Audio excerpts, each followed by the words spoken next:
देश की तीसरी बड़ी टेलीकॉम कंपनी वोडाफोन आइडिया इस वक्त बड़े संकट से जूझ रही है।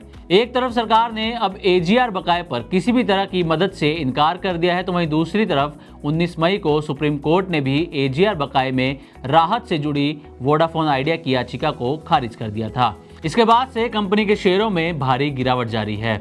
वोडाफोन आइडिया पर करीब 42,000 करोड़ का ब्याज और जुर्माना है, जिसे माफ करवाने के लिए कंपनी ने कोर्ट का दरवाजा खटखटाया था। लेकिन अब कहीं से भी किसी भी तरह की मदद ना मिलने के चलते कई सवाल उठने लगे हैं। सवाल यह है कि क्या अब वोडाफोन आइडिया बंद हो जाएगी, जैसा कि खुद कंपनी के सीईओ अक्षय मुंद्रा ने भी कहा है। क्या सरकार वीआई को बचाने के लिए इसमें और हिस्सेदारी खरीदेगी? और सबसे बड़ा सवाल कि क्या वोडाफोन आइडिया अब बीएसएनएल के साथ मर्ज हो जाएगी? तो इन तमाम सवालों के जवाब आपको इस वीडियो में मिलने वाले हैं। और सबसे पहले आपको ये बताते हैं कि आखिर वोडाफोन आइडिया पर कर्ज कितना है। तो कुल 83,400 करोड़ रुपए की एजीआर बकाया है, जिसमें 12,797 करोड़ मूल बकाया है, 28,294 करोड़ का ब्याज है, 6,012 करोड़ कंपनी पर जुर्माना है और 11,151 करोड़ का जुर्माने पर लगा हुआ ब्याज है। इसके अलावा भी और राशि है जो कंपनी पर बकाया है। तो ये कुल कर्ज था 83,400 करोड़ का, जो वोडाफोन आइडिया पर बकाया है। अब आपको बता दें कि सरकार के पास कितनी हिस्सेदारी है, फिर हम बात करेंगे वोडाफोन आइडिया और बीएसएनएल के मर्जर पर। तो वोडाफोन आइडिया ने स्पेक्ट्रम बकाया को इक्विटी में बदलकर सरकार को हिस्सेदारी दी थी और ये हिस्सेदारी जो है वो अप्रैल 2025 की शुरुआत में दी गई थी। फिलहाल सरकार के पास कंपनी में करीब 49% की हिस्सेदारी है, जो 36,950 करोड़ रुपए के बकाये के बदले सरकार को मिली थी। अभी कंपनी पर सरकार के लाखों करोड़ रुपए बकाये हैं और अगर वोडाफोन आइडिया बंद होती है तो सरकार की एक बड़ी रकम फंस सकती है। तो ये बात थी कि सरकार की वोडाफोन आइडिया में कितनी हिस्सेदारी है। अब बात करते हैं कि क्या वोडाफोन आइडिया बीएसएनएल का मर्जर हो सकता है। तो आपको बता दें कि फिलहाल वोडाफोन आइडिया में सरकार की 49% हिस्सेदारी है और हिस्सेदारी बढ़ाने पर सरकारी कंपनी वोडाफोन आइडिया बन जाएगी। अगर सरकार के पास वोडाफोन आइडिया की 51% या इससे ज़्यादा हिस्सेदारी होती है तो ये वोडाफोन आइडिया सरकारी कंपनी बन जाएगी। और सरकार पहले से ही टेलीकॉम कंपनी बीएसएनएल और एमटीएनएल को भी चला रही है। इस हिसाब से अगर सरकार वोडाफोन आइडिया में हिस्सेदारी बढ़ाती है तो सरकार के पास 2 से 3 सरकारी कंपनियां हो जाएंगी। इस स्थिति में वीआई बीएसएनएल का मर्जर सरकार करने का विचार कर सकती है और इससे बीएसएनएल का जो कस्टमर बेस है वो भी बढ़ जाएगा। तीसरी सबसे बड़ी टेलीकॉम कंपनी जो है इस स्थिति में बीएसएनएल बन जाएगी। हालांकि सरकार या कंपनी की तरफ से फिलहाल मर्जर को लेकर कुछ नहीं कहा गया है और ना ही वोडाफोन आइडिया में हिस्सेदारी बढ़ाने पर कोई बात हुई है।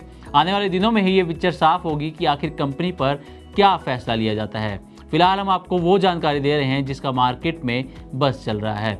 अब वोडाफोन आइडिया और बीएसएनएल के मर्जर पर एक्सपर्ट की क्या राय है, ये भी आपको बताते हैं। दरअसल कुछ दिन पहले सीएनबीसी टीवी 18 से बातचीत में भारतीय एयरटेल के पूर्व सीईओ संजय कपूर ने वोडाफोन आइडिया की मौजूदा स्थिति को खतरनाक बताया था। उन्होंने कहा था कि सरकार शायद वोडाफोन आइडिया में और ज़्यादा हिस्सेदारी नहीं लेना चाहेगी, क्योंकि पहले से ही सरकार के पास बीएसएनएल और एमटीएनएल जैसी घाटे में चल रही 2 कंपनियां हैं। तो ये थी मर्जर पर एक्सपर्ट्स की राय कि क्या मर्जर हो सकता है या नहीं। अब आपको बताते हैं कि वोडाफोन आइडिया का जो इतिहास है वो मर्जर से जुड़ा हुआ है। कैसे जुड़ा है ये भी जान लीजिए। दरअसल कंपनी की जो शुरुआत है वो एसआर से हुई थी, बाद में ये हचिसन एसआर बना, उसके बाद हच बना, इसके बाद वोडाफोन बनी, फिर वोडाफोन आइडिया हो गई। तो ये कुछ लंबा इतिहास रहा है कंपनी के मर्जर का।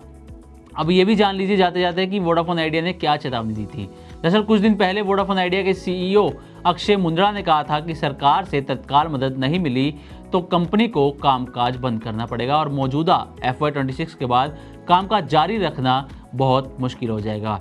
कंपनी की फाइनेंशियल हालत बहुत ख़राब है, जिसके चलते बैंक से भी किसी तरह की कोई फंडिंग नहीं मिल रही है। उन्होंने ये भी कहा था कि जब तक सरकार कोई गारंटी नहीं देगी, बैंकों से किसी भी तरीके का लोन कंपनी को नहीं मिलेगा और सरकार के पीछे हटने पर कंपनी को एनसीएलटी में जाना होगा और दिवालियापन की प्रक्रिया शुरू करनी होगी। तो कुल मिलाकर फिलहाल ना तो सरकार की तरफ से इस पूरे मामले पर कुछ कहा गया है और ना ही वोडाफोन आइडिया की तरफ से कोई नया अपडेट आया है। अब देखना ये होगा कि आखिर वोडाफोन आइडिया का भविष्य क्या होगा, कंपनी के 20 करोड़ से ज़्यादा यूजर्स का क्या होगा, क्या कंपनी सच में बंद हो जाएगी या फिर सरकार कंपनी को बचाने आगे आएगी?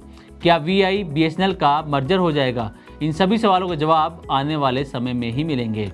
तो उम्मीद करते हैं कि हमारी तरफ से दी गई ये जानकारी आपको अच्छी लगी होगी। इसी तरह की और भी वीडियोस के लिए देखते रहें Money9 और सब्सक्राइब करें हमारा चैनल। साथ ही बिजनेस और पर्सनल फाइनेंस से जुड़ी तमाम खबरों को आप हमारी वेबसाइट money9live.com पर भी पढ़ सकते हैं। ग्लोबल संकेतों के दम पर कैसे खुलेंगे हमारे बाजार? क्या कह रही हैं खबरें और ब्रोकरी रिपोर्ट्स? किन शेयरों में बनेगा पैसा? बाजार खुलने के बाद क्या खरीदें? किन शेयरों को करें पोर्टफोलियो से बाहर? कैसा रहा बाजार का दिन भर का कारोबार? कैसे तैयार करें कल के बाजार की स्ट्रैटेजी? इन सब सवालों के जवाब जानिए मेरे साथ ओपनिंग बज और क्लोजिंग बज में इन वक्त पर सिर्फ Money9।